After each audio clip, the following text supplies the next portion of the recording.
Hello friends, welcome to my channel. Today we will see 10 lines essay on Savitribai Phule.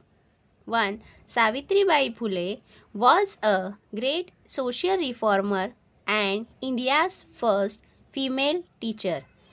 2. She was born on 3rd January 1831 in Naigaon, Maharashtra. 3.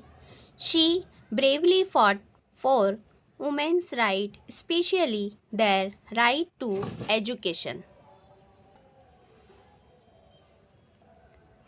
4th, along with her husband Jyotirao Phule, she started the first school for girls in 1848.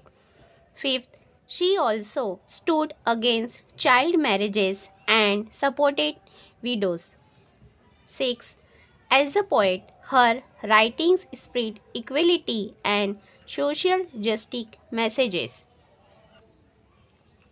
7. Savitribai faced much criticism for her work but never gave up.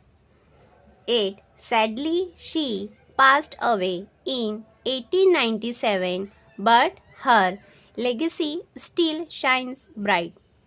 9th, many institutions in India are named in her honor, celebrating her efforts. 10. She is remembered as a symbol of courage and equality. Thank you for watching my video.